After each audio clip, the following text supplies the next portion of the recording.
விநாயகன் 243 மாண்புமிகு உறுப்பினர் எம்.ஆர். காந்தி மாண்புமிகு சட்டத்துறை அமைச்சர் அவர்கள்.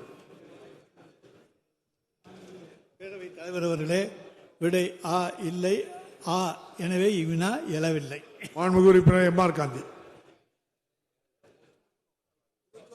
மாண்புமிகு அவைத்தலைவர் அவர்களே, கன்னியாகுமரி மாவட்டத்தில் ஒரு சட்டக்கல்லூரி அமைத்து தர வேண்டும் என்று உங்கள் மூலமாக அமைச்சர்களை கேட்டுக்கொண்டு, கன்னியாகுமரி மாவட்டம் மிகச்சிறிய மாவட்டம், மக்கள் தொகை அதிகமான மாவட்டம், ஏறத்தாழ 20 லட்சத்திற்கு அதிகமான மக்கள் வாழ்வார்கள் என்று கருதுகிறேன்.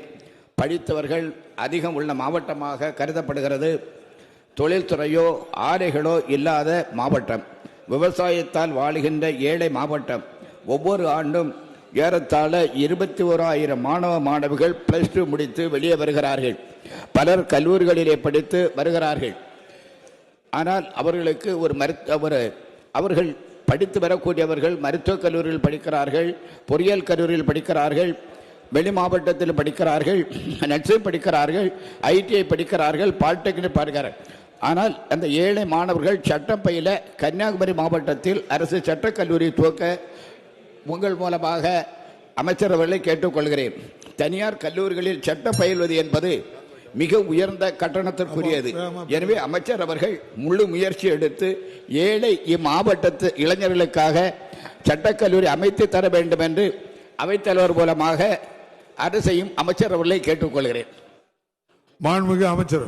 மாண்புமிகு பேரவைத் தலைவர் அவர்களே, கன்னியாகுமரி மாவட்டத்தில் இருந்து சட்டம் பயின்று வெளி மாவட்டங்களில் இருந்து சட்டம் பயின்று இன்றைக்கு உயர்நீதிமன்றம் உச்ச நீதிமன்றத்தினுடைய நீதிபதிகளாக இருக்கக்கூடியவர்கள் கன்னியாகுமரி மாவட்டத்தைச் சேர்ந்தவர்கள் அதிகம்.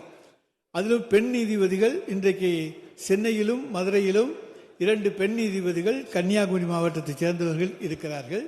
இன்னும் சொல்லப்போனால் உச்ச நீதிமன்றத்தினுடைய நீதிபதியும் நம்முடைய கன்னியாகுமரி மாவட்டத்தைச் சேர்ந்தவர் இருக்கிறார். எனவே கன்னியாகுமரி மாவட்டத்தைச் சேர்ந்தவர்கள் எங்கு சென்று எப்படியும் படித்து முன்னேறி விடுவார்கள் என்பதிலே எந்த விதமான கவலையும் கிடையாது. எனவே அந்த அளவுக்கு திறமையானவர்கள்.